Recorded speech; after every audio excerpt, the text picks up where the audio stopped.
Store हैं और अगर हम 52 स्टोर में से भी देखें तो 49 स्टोर कंपनी के खुद का मालिक है ये कंपनी, यानी खुद की मालिक जो है पीसी ज्वेलर है, जिसके 49 स्टोर। अब वहाँ काफ़ी लोग सोचेंगे यार 174 रुपये क्यों लगाने हैं। अब वही शेयर आपको 17-18 रुपये में मिलेंगे तो आप सोचोगे नहीं यार अब तो छोटा शेयर हो गया, अब ज़्यादा निवेश। तो इसलिए कंपनी 2022 को टाटा स्टील का स्प्लिट हुआ था। उस वक्त कंपनी का शेयर 800 से 1000 के बीच में था और करीब करीब 107 रुपये में ये लिस्ट है। दूसरों की बातों में खोना, मैं आपको क्या समझा रहा हूँ।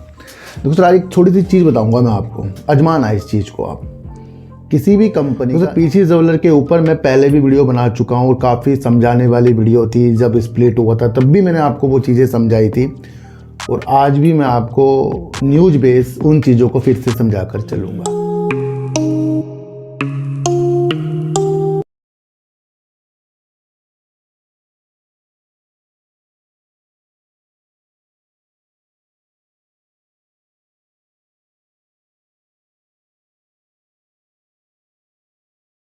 नमस्कार, मैं स्वागत करता हूं आपका अपने ही चैनल पर जिसका नाम है सार्थक बाजार से। आज बात करेंगे सर पीसी ज्वेलर्स की। सर सर पीसी ज्वेलर के ऊपर मैं पहले भी वीडियो बना चुका हूं और काफ़ी समझाने वाली वीडियो थी। जब स्प्लिट हुआ था तब भी मैंने आपको वो चीज़ें समझाई थी और आज भी मैं आपको न्यूज़ बेस उन चीज़ों को फिर से समझा कर चलूँगा।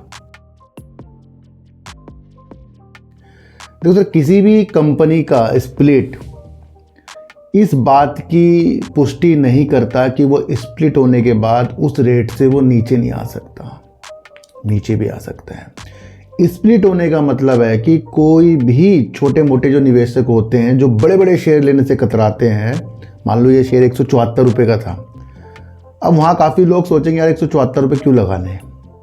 अब वही शेयर आपको 17-18 रुपये में मिलेंगे तो आप सोचोगे नहीं यार अब तो छोटा शेयर हो गया, अब ज़्यादा निवेश। तो इसलिए कंपनियाँ स्प्लिट करती हैं ताकि बड़े बड़ों को मौका मिल जाए, मतलब काफ़ी लोगों को मौका मिल जाए और कंपनी के पास इस तरीके से भी तरलता पैदा हो जाए, मतलब पैसा आए। तो एक मुख्य कारण ये है। पर आपको वहाँ एक चीज़ भी परखनी पड़ती है, यानी कि कोई शेयर, देखो एक चीज़ मैं आपको बता दूँ, कोई शेयर छोटा है, उससे पहले काफ़ी नीचे के भी उसके लो हैं और अभी भी अगर हम देखें तो पीसी ज्वेलर का काफ़ी नीचे का स्तर इसका चल रहा है, लो पे चल रहा है काफ़ी अपने। मेरा मानना है कि कोई भी कंपनी, छोटी कंपनी, उसका शेयर 10, 15, 20, 25 में घूमे और अचानक से उसमें इतनी रफ्तार आ जाए, वो 100 को पार करके ऊपर चले जाए और उसके बाद स्प्लिट होए, तो यकीनन वो शेयर रुलाता है। और वहीं पर आ रहा है पीसी ज्वेलर। वो जल्दबाजी में ही ये शेयर आपको 174 के तरीक़ों से मिला। अच्छा, 174 में इसका पहुंचना क्या इसी चीज़ से था कि कंपनी अपने कर्ज को कम कर रही है, करेगी और आधा कर लेगी आगे तक? क्या सिर्फ इसी न्यूज़ से था, या कंपनी की सेल फिर 500-600 करोड़ हो रही है फिर इसी वजह से था? और अगर हम इसी वजह से सोचें कि कंपनी के अंदर सिर्फ रफ्तार इतनी तेज़ी की जो इन दो कारणों से आई है कि भाई अपना कर्जा और अपनी सेल अच्छी कर रहे हैं, तो फिर सुजलोन एनर्जी ने तो रिकॉर्ड तोड़ सेल करी है, प्रॉफिट किया है। फिर उसका शेयर हमें 100 से ऊपर क्यों नहीं देखने को मिला? तो हमें ना डिफरेंस करना नहीं आता, हमें आता है दूसरों की बातों में खोना। मैं आपको क्या समझा रहा हूँ। दूसरा एक छोटी सी चीज़ बताऊँगा मैं आपको, अजमाना इस चीज़ को आप। किसी भी कंपनी का स्प्लिट अगर छोटी मोटी कंपनी में हो रहा है तो वो अपने स्तर को दोबारा से छूने में सालों लगा देगी और जहाँ उसका स्प्लिट हो रहा है उससे भी नीचे आ जाएगा। अगर किसी बड़ी कंपनी के अंदर राइट इशू आ रहा है, मैं राइट इशू का अलग बता रहा हूँ, स्प्लिट अलग बता रहा हूँ। राइट इशू वो होता है कि जब जो भी शेयर धारिता है, ले रखी है कंपनी की जिन्होंने, तो वो कंपनी कुछ कम रेट पर राइट इशू लाती है। वो उनके लिए लाती है जो कंपनी के अंदर पहले से ही इन्वेस्ट करके बैठे हों। मान लो अगर हम देखें अडानी इंटरप्राइजेस, उसका राइट इशू 1800 रुपये में दे रही है कंपनी, तो वो 1800 में अब इसका शेयर आना नामुमकिन लग रहा है मुझे। क्यों? क्योंकि फिर 1800 में अगर शेयर आ जाए तो बाद में जिनको ये इतने छूट पर मिला है तो फिर वो नहीं सोचेंगे, अपने को ठगा नहीं महसूस करेंगे, भैया मैं 1800 में ले लेता, फिर मैंने क्यों इतनी ऊपर इसको पहले ही ले लिया है। मतलब पहले ऊपर मेरे पे जो शेयर थे 2200-2300 रुपये में, तो फिर मैं वेट कर लेता। फिर राइट इशू का मतलब क्या हुआ? तो राइट इशू का जो मतलब होता है वो काफ़ी अच्छी कंपनियों में आपको देखने को मिलेगा वो अपने जिस रेट पर आ रहा है उस रेट पर आपको कमी देखने को मिलेगा, पर स्प्लिट में ये भावना अलग है। अगर अच्छी कंपनियों में भी स्प्लिट आ रहा है तो उसका शेयर पनपने में काफ़ी समय लगेगा, वो उस अपने प्राइस से तो ऊपर चल जाएगा, काफ़ी समय लगेगा। कैसे? अगर हम देखें, मैं आपको स्प्लिट की चीज़ समझा रहा हूँ थोड़ा सा। अगर हम देखें 22 जुलाई 2022 को टाटा स्टील का स्प्लिट हुआ था। उस वक्त कंपनी का शेयर 800 से 1000 के बीच में था और करीब करीब 107 रुपये में ये लिस्ट हुआ था। इतने दिनों तक कंपनी का शेयर इससे नीचे उससे ऊपर ये घूमता ही रहा, अभी जाकर आपको 168 रुपये मिल रहा है, यानी करीब करीब 3 साल हो गए हैं। और अभी आपको देखने को 1 साल के अंदर ही अगर आप सोचें कि पीसी ज्वेलर भी आपको बहुत तरक्की तक ऊपर जाएगा, तो फिर आप बड़े शेयर की तरफ देख कर चलें। भैया उनका स्प्लिट भी कहीं उसको उस रेट पर नहीं ले जाता जिस रेट से उसका स्प्लिट हुआ था, बात वही है। और अगर हम अभी भी इसका शेयर प्राइस देखें पीसी ज्वेलर का 10 रुपये 11 रुपये 9 रुपये जितने भी चल रहा है, तो उसके हिसाब से अब भी ये शेयर 100 रुपये तक का है, क्योंकि वो आपको शेयर ज़्यादा मिले पर उतने अमाउंट के, तो ये आप समझ कर चलना, उसमें अमाउंट नहीं बढ़ती, अमाउंट उतने ही मिले हैं। तो अभी भी ये शेयर 100 रुपये करीब करीब का है ये, अगर आप हिसाब किताब लगाएंगे। तो स्प्लिट होने का मतलब ये नहीं कि आपको बहुत जल्दी अमीर करेगा, ये मैंने आपको एक उदाहरण दिया है कि आपको स्प्लिट और राइट इशू को समझना है और कंपनी किस तरीके का वर्क कर रही है उसको देखकर आपको चलना है। कोई कंपनी ने कोई ऐसे झंडे नहीं गाड़े थे कि इसका शेयर 174 तक पहुँच गया और फिर कंपनी को वहाँ एहसास हुआ नहीं जी अब हम इसका स्प्लिट लाएंगे। तो क्या यहाँ कोई ऑपरेटर वर्क करते हैं? कुछ चीज़ें होती हैं कि एक किसी शेयर प्राइस को एकदम से ऊपर ले जाना फिर वहाँ से स्प्लिट होना, तो भैया कुछ तो बात होगी ना भैया। कुछ जब बिना काम के बिना कुछ चीज़ों के ये शेयर इतने इतने ऊपर तक चले जाते हैं फिर स्प्लिट होते हैं, तो वो विधि आपको समझ के चलनी पड़ेगी। आशा करता हूँ मैं खुल के नहीं बोला पर कुछ लोग उस चीज़ को समझ गए होंगे। देखो, अगर हम पीसी ज्वेलर की बात करें तो पीसी ज्वेलर क्या है? सोने के आभूषण, हीरे, चांदी, चूड़ियाँ, सोने की हर चीज़ जो आभूषण होते हैं उसके ऊपर हॉलमार्क वाला एक काम करता है। नहीं, बेस्ट वर्क जो है पीसी ज्वेलर करता है। और अगर हम देखें तो भारत के अंदर 13 राज्यों में इसके करीब करीब 52 स्टोर हैं। और अगर हम 52 स्टोर में से भी देखें तो 49 स्टोर कंपनी के खुद का मालिक है ये कंपनी, यानी खुद की मालिक जो है पीसी ज्वेलर है, जिसके 49 स्टोर खुद के हैं और जो 3 है वो फ्रेंचाइजी कंपनी ने दे रखी है। अभी हाल ही में इन्होंने भी दिल्ली में भी अभी अपनी फ्रेंचाइजी लॉन्च की है।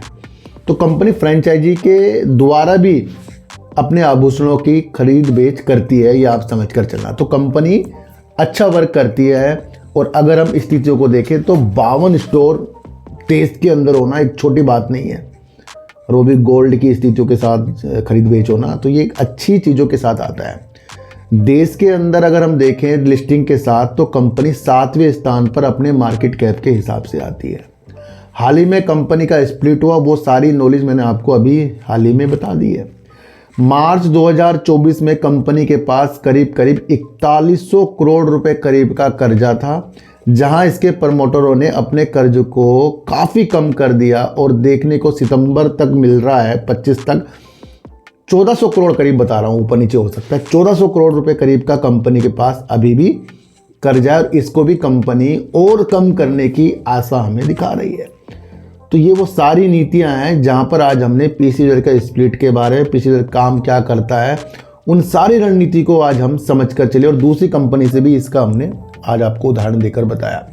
तो सर मैं आपको फिर बता रहा हूं कि हमें ऐसी ऐसी कंपनियां जो जल्दबाजी में ऊपर जाकर फिर छोटी हो जाती है, तो उस पर हमें ज़्यादा जल्दबाजी नहीं करनी है। स्प्लिट का मतलब ये नहीं कि आपके प्राइस को वो फिर से उसी प्राइस पर ले जाए जहाँ से वो स्प्लिट हुआ। तो मैं आपको ये बार बार क्यों कह रहा हूँ, क्योंकि कंपनी का हाल ही में जो स्प्लिट हुआ है वो काफ़ी निवेशकों को अपने ओर आकर्षित कर रहा है। अब देखो सर 17-18 रुपये करीब का स्प्लिट हुआ है, आज शेयर आपको इतने कम में मिल रहा है, तो वहाँ भी आपको नीतियाँ समझ कर चलनी पड़ेगी। अगर हम काम की स्थिति कंपनी की देखें तो कंपनी बेस्ट वर्क करती है। तो वो चीज़ें थी। अब लोग कहेंगे सर खरीदना बेचना कहाँ है? सर देखो मैंने आपको इसको नॉलेज दी है, खरीदने बेचने की स्थिति है तो आप खुद भी देख सकते हैं। अगर आप स्थितियों को देखें तो अभी भी ये महंगा ही शेयर है जिस हिसाब से इसका स्प्लिट हुआ है, क्योंकि 1 पे 10 शेयर मिले हैं तो करीब करीब 100 रुपये शेयर तो करीब करीब अगर मान के चलो अभी भी है ही, चाहे भले आपको 9-10 रुपये 11 रुपये दिख रहा हो ये शेयर, पर अब इसके अंदर उछाल किस तरीके से आएंगे भैया, आगे अच्छे अच्छे वर्क होंगे, या कोई न्यूज़ निकल कर आएगी, या कंपनी कोई अपना और शोरूम बढ़ाएगी, या कंपनी विदेश की तरफ भी निकलेगी अपने वर्क को करने के लिए, तो वो नीतियाँ अलग हो जाती हैं। तो हमें फिर भी बाज़ार के अंदर संभल कर चलना पड़ता है। अच्छा, अगर कंपनी का हम फंडामेंटल चेक करें तो मार्केट कैप कंपनी का करीब करीब आपको देखने को मिल रहा है, और करंट प्राइस कंपनी का इतना हाई अगर देखें तो 19 रुपये करीब का है, लो अगर देखें तो 10 रुपये करीब का है। और कंपनी का अगर हम डिविडेंड देखें तो डिविडेंड कंपनी बिल्कुल भी नहीं देती। 7वें नंबर पर कंपनी आती है, आप समझ कर चलें। दूसरा, अगर हम कंपनी का रिजर्व देखें तो कंपनी अपने रिजर्व को बढ़ा रही है, जो एक अच्छा काम है। जो सितंबर 2025 में कंपनी 6513 करोड़ का रिजर्व कर लिया है। उधार कंपनी में लगभग 1594 करोड़ रुपए करीब का है।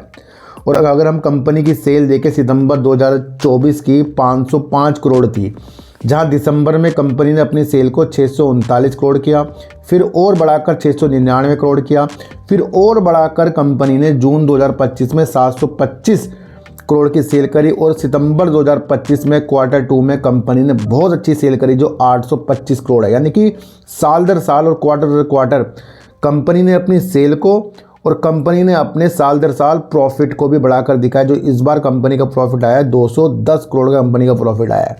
और अगर हम प्रमोटर की बात करें तो प्रमोटर ने सितंबर 2025 में अपनी होल्डिंग को कम किया है, जो 37.6% करीब की है। और अगर हम एफआईज की बात करें तो करीब 6% करीब के एफआईज हैं, और डीआईज की बात करें तो 8% करीब के डीआईज हैं। और अगर हम पब्लिक की बात करें तो पब्लिक कंपनी के अंदर 47% है। लेकिन सारी इसके अंदर छोटी पब्लिक नहीं है। अगर हम बड़ी पब्लिक की हिसाब देखें तो हिसाब किताब अगर हम लगाएं तो करीब करीब 10% की अदर पब्लिक बन रही है, जिनकी हिस्सेदारी 1% से ज़्यादा है, वो हो गई है करीब करीब। अगर हम एक्चुअल पब्लिक देखें, जो छोटी पब्लिक है वो 37% करीब की है, लेकिन टोटल अगर हम देखें तो 47% करीब की पब्लिक है। पर आपको यहाँ ध्यान देना चाहिए कि ये जो बड़े बड़े यहाँ पर इन्वेस्ट कर बैठे हैं, इन्होंने अपनी होल्डिंग को कम भी किया है। जिसके पास 4% करीब की होल्डिंग, उससे पहले उसकी 5% करीब की होल्डिंग थी, तो कुछ बढ़ा भी रहे हैं। किसी ने 2% की अभी फिलहाल ली है, 2.5% करीब की, और कुछ कम भी कर रहे हैं। तो ये भी आप समझ कर चले। तो यानी कि कंपनी का अगर हम काम विशेषताएं देखें अच्छी है। वेट करना कंपनी में लाजमी पड़ सकता है, क्योंकि अगर हम इसके अपने ही शेयर में हम देखें कि क्या स्टोर है, तो भैया हमें तो इसके स्टोर देखने को अपने शहर में मिलते हैं, और बड़े बड़े बैनर भी देखने को मिलते हैं। दूसरा, कंपनी ने कर्ज को कम करने की एक प्रतिबद्धता जताई, उस पर कंपनी खरी उतर रही है। तीसरा, कंपनी के स्थिति अगर देखें तो कंपनी अपनी फ्रेंचाइजी के माध्यम से भी स्टोर बनाने पर लगी पड़ी है, तो ये भी आप समझकर चल सकते हैं। चौथा, अगर आप समझे तो बहुत अच्छा इसका वर्क है, जिसने साल दर साल और क्वार्टर दर क्वार्टर अपनी सेल को बढ़ाया है। अब हमें इसे क्वार्टर 3 की नज़रों से भी देखना चाहिए। क्या कंपनी जिस तरीके से साल दर साल क्वार्टर दर क्वार्टर अपनी सेल को बढ़ा रही थी, क्या आगे भी सेल को बढ़ाकर चलेगी? तो वो भी इसकी एक चीज़ों को समझने का मौका भी मिल सकता है। आज की वीडियो आपको कैसे लगी एक बार मुझे ज़रूर बताना। किसी को भी खरीदने बेचने की नीतियाँ मेरे चैनल पर बिल्कुल भी नहीं है। मेरा कोई टेलीग्राम, कोई व्हाट्सएप ग्रुप नहीं है, और ना ही आज तक मैंने बनाया है। तो सर, सच्ची वीडियो देखिए, अच्छी वीडियो देखिए, समझ कर देखिए, चीटी को आटा दीजिए, गाय को रोटी दीजिए, और अपने बच्चों को ज़्यादा से ज़्यादा प्यार कीजिए, क्योंकि बच्चे ही आपकी मासूमियत से किस्मत पलटेंगे। तो फिर मिलेंगे आपसे नई वीडियो के साथ, जब तक के लिए नमस्कार।